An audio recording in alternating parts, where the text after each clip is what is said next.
جی جو کمپین کی جو ہے کمپین اس کو پھر ایسی صورتحال میں جس کو آپ خفیہ طور پہ ٹکٹ دے رہے ہیں کیا لوگوں کو اگر وہ رہے گا بھی تو کمپین جب آئے گا منظر عام پہ تو ظاہر ہے جو جس کو آپ ٹکٹ نہیں دیں گے. اب ایک چھوٹی سی مثال ہے نواب شیر وزیر اور جو طلال صاحب ہیں طلال چودھری ان کے درمیان میچ ہے, دونوں نے کاغذ جمع کرائے ہیں, دونوں کے ایکسیپٹ ہو گئے ہیں. اگر اب وہاں پہ اب یہ دوہرا چیلنج ہے نا کہ کس طرح سے شیر وزیر کو جو ہے وہ ایڈجسٹ کریں یا پھر طلال چودھری کو جنہوں نے تو خیر نااہلی بھی بھگتی ہے پارٹی بیانیے کی ترجمانی کرتے کرتے. خیر معاملات دلچسپ ہیں اور آئندہ آنے والے دنوں میں اور دلچسپ ہوں گے. لیٹس سی, نظر رکھتے ہیں. بہت شکریہ صدیق ساجد صاحب, آپ ہمیں جوائن کر رہے تھے اسلام آباد سے اور معاملات بتا رہے تھے. تو اختلافات بھی ہیں اور پارٹی کیلکولیٹ بھی کر رہی ہے معاملات کو, اور جو نظریاتی ووٹر ہے اس کو بھی ناراض نہیں کرنا, کارکن جو ہے اس کو بھی ناراض نہیں کرنا. دوسری طرف جو ساتھ دینے والے لوگ تھے وہ جو ہیں انہیں ایڈجسٹ بھی کرنا ہے.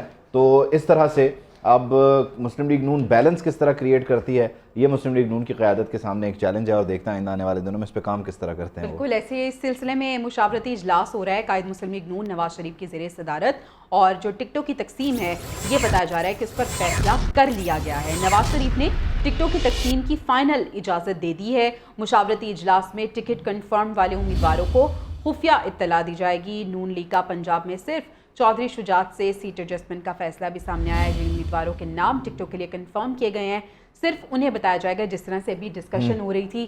اور یہ بھی ہم بات کر رہے تھے کہ ایسا ممکن نہیں ہے, سوشل میڈیا کا دور ہے اور فوراً سے یہ چیزیں سامنے آ جائیں گی. خود اپنی کیمپین کے لیے نکلے گا, بالکل ایسا ہی بینر لگوائے گا, بتائے گا میں انشاءاللہ ایم این اے ہوں, میں انشاءاللہ ایم پی ہوں. اور پھر سمجھ یعنی کہ انیشلی اس سیکریسی کا کیا پوائنٹ ہے, لیکن خیر بڑوں نے فیصلہ کیا ہے, کچھ تو سوچ سمجھ کے کیا ہوگا اور سیکرٹ رکھا جائے گا یہ نام. فی الحال یہ فیصلہ کیا گیا ہے اور یہ بھی فیصلہ ہو گیا ہے کہ کس کس کو ٹکٹ ملے گی.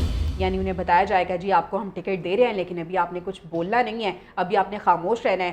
تو لیٹس سی کہ آگے انتخابات کو لے کے جو کیمپین ہے وہ کس طرح سے یہ پھر آگے چلائیں گے. مسلم لیگ نون کی مرکزی قیادت جس کا جاتی عمرہ میں یہ مشاورتی اجلاس یہ سب کچھ اتنا سیکرٹ بھی نہ رہے کہ 9 فروری 2024 کو ہمیں پتہ چل رہا ہو کہ کون جیتا ہے اچانک سے آؤٹ آف نو ویئر. اتنی سیکریسی نہ ہو اس سارے پروسیس میں, اتنی خاموشی اور اتنا سناٹا نہ ہو کہ 9 فروری 2024 کو ہمیں الیکشن کمیشن کے نوٹیفیکیشن کے ذریعے پتہ چلے اچھا یہ طے ہوا اور مطلب یہ جیتا ہے, مطلب یہ جیتا ہے اس طرح سے نا. جناب کراچی کی بات کر لیتے ہیں. کراچی میں قومی اور صوبائی نشستوں پر سیٹ ایڈجسٹمنٹ کی اگر بات کریں تو جمعیت علماء اسلام اور ایم کیو ایم وفود کے درمیان مذاکرات آج ہونے جا رہے ہیں اور کراچی غربی, شرقی اور ملیل کی مختلف نشستوں پر سیٹ ایڈجسٹمنٹ کی تجاویز پر غور کیا جائے گا. اس ملاقات میں دیگر جماعتوں سے جاری بات چیت پر بھی تبادلہ خیال کیا جائے گا. جمعیت علماء اسلام نے لیاری, کیماڑی, کورنگی اور بلدیہ ٹاؤن کی نشستوں پر کاغذات جمع کروا دیے ہیں.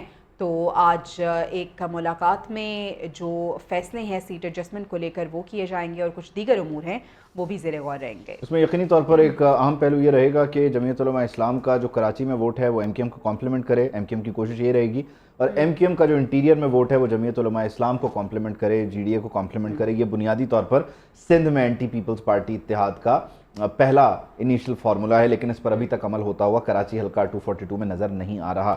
خیر سندھ میں مجموعی طور پر اتحادی جماعتوں کے درمیان جو سیٹ ایڈجسٹمنٹ کے معاملات ہیں وہ آخری مراحل میں داخل ہو گئے. خبریں ایسی ہیں متحدہ قومی موومنٹ اور مسلم لیگ نون کی مذاکراتی کمیٹیوں نے امیدواروں کے ناموں کو حتمی شکل دے دی ہے, جبکہ دونوں جماعتوں کے رہنماؤں کی ملاقات جو ہے وہ چند روز میں ہونے کا امکان ظاہر کیا جا رہا ہے. ایم کیو ایم نے ان 282 سے مصطفیٰ کمال کے کاغذات واپس نہ لینے کا فیصلہ کیا ہے. تو یہ تو اسی دن طے تھا جب جناب شہباز شریف صاحب گئے تھے متحدہ قومی موومنٹ کے مرکز اور بات چیت ہوئی تھی. یہ این اے 242 ہے مصطفیٰ کمال کا, جہاں سے وہ بلدیہ سے الیکشن لڑ رہے ہیں, اور این اے 242 کا یہ حلقہ جہاں سے مصطفیٰ کمال نے کاغذات جمع کروائے ہیں اور یہ کاغذات وہ واپس نہیں لے رہے. اب یعنی شہباز شریف ورسز مصطفیٰ کمال ورسز عبدالقادر مندوخیل ہیں. ایگزیکٹلی ایسے ہی لگ رہا ہے کیونکہ دونوں نے کہا تھا کہ ہم پیچھے نہیں ہٹیں گے. ان کے کاغذات بھی کچھ اعتراضات لگے تھے لیکن وہ بھی خیر اب واپس لے لیے گئے اور اب منظور ہو چکے ہیں کاغذات. خیر میئر کراچی مرتضیٰ وہاب کی بات کرتے ہیں. روٹی, کپڑا اور مکان پیپلز پارٹی کی ترجیح ہے, حقداروں کو ان کا حق دلوا کے رہیں گے, شہر قائد کو تجاوزات سے پاک کریں گے. انہوں نے ایک بار پھر سے انتخابات سے پہلے یہ دعویٰ کیا ہے. پچھلے دونوں ٹاؤن میں جو متاثرہ لوگ تھے ان کو ان کے پوزیشن آرڈر ایشو کیے تھے, آج ہم نے بلدیہ میں آ کے ان لوگوں کو یہ پوزیشن آرڈر ایشو کیے ہیں. وہ جو ہمارا فلسفہ ہے نا روٹی, کپڑا اور مکان, یہ اس کی تکمیل ہے. بلاول صاحب نے اعلان کیا ہے نا کہ 30 لاکھ انشاءاللہ گھر بنائیں گے وزیر اعظم بننے کے بعد. یہ زمینیں دے کے انشاءاللہ، یہ ان کا حق ہے. یہ ہم نے کوئی وہ لوگ لکھتے نا مرتضی وہاب کا تحفہ، پیپلز پارٹی کا تحفہ نہیں. پیپلز پارٹی اس چیز میں بلیو نہیں کرتی.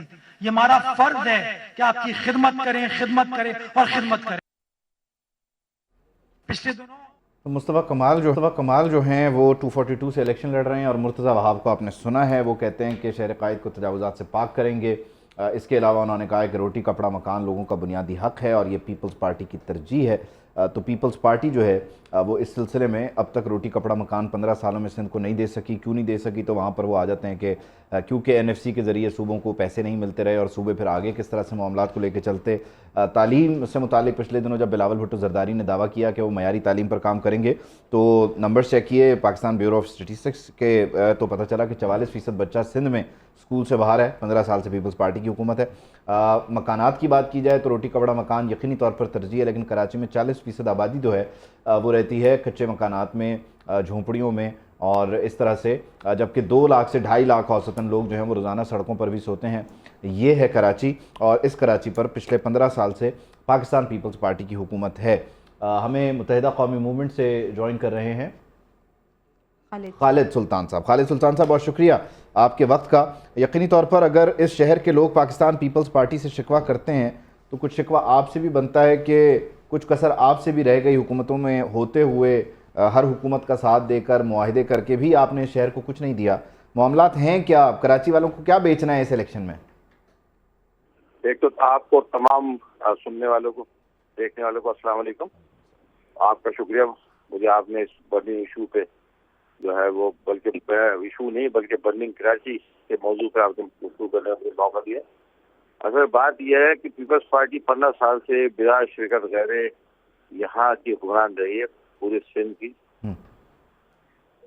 تو پیپلز پارٹی نے تو جو شہر کراچی جس کا ایک نام تھا، اور جو ہمارا دور جو بلدیاتی ہمارے پاس آیا 2006 سے لے کے 2010 تک، جس میں ہم نے دنیا کے اس کو چند جو بڑے شہر ہیں اور خوبصورت شہر ہیں اور جو گروئنگ شہر تھے، ویل ڈیولپنگ شہر تھے، ان میں شامل کر دیا تھا جب ہمیں بلدیہ بوا اختیارات سے ملی.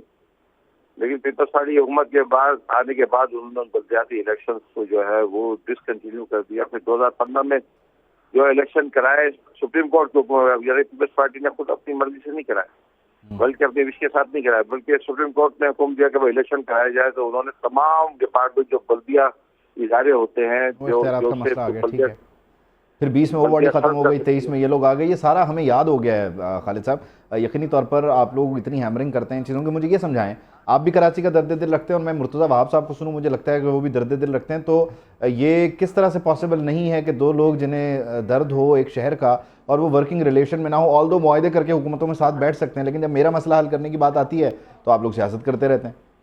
مجھے دے دیں اچھی سڑکیں، میرا کیا قصور ہے؟ دیکھیں آپ یہ دیکھیے کہ میئر کراچی اس وقت جو ہے پیپلز پارٹی کا ہے.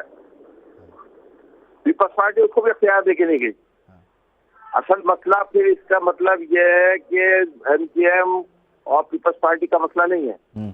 یہ پیپلز پارٹی کی عوام دشمنی ہے سندھ کے شہری علاقوں سے. جب 1970 کے بعد جب 71 میں ان کی حکومت بنی، اس میں انہوں نے ایک کوٹا سسٹم آئین جب بنا پہلی دفعہ، اس کا 10 سال کے کوٹا سسٹم رکھوا کے کراچی کے نوجوانوں کے لیے روزگار کے دروازے بند کر دیے، ان کے لیے تعلیم کے دروازے بند کر دیے.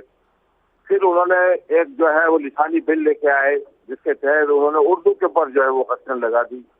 پھر انہوں نے جو ہے تمام ادارے جو تھے جو پاکستان کو چلا رہے تھے، وہ دنیا سے لوگ آتے تھے کراچی کو دیکھنے کے لیے، اتنا خوبصورت شہر تھا، تمام ادارے نیشنلائز کر کے یہاں کی انڈسٹری، یہاں کے بینک، یہاں کی انشورنس کمپنیاں، یہاں کی سیمنٹ کمپنیاں، یہاں کی تعلیم ادارے، یہاں کے ہاسپٹل سارے نیشنلائز کر کے انہوں نے ایک تباہی کا ایسا دور شروع کیا. کیونکہ یہ غصہ تھا بھٹو صاحب ان کی پارٹی کا جو 70 میں کراچی میں ان کو مسترد کیا تھا اور ایک بھی سیٹ یہاں سے نہیں جیت پائے تھے. تو وہ غصہ ہے جو پیپلز پارٹی کا ختم ہو کے نہیں دے رہا. یعنی کہ کراچی میں سوائے ایک دو جو غصہ تو وہ ختم کر چکے ہیں. مجھے لگتا ہے جیسے آپ مصطفیٰ کمال کی مثال دیتے ہیں کہ 2005 سے 10 تک انہوں نے کام کیا،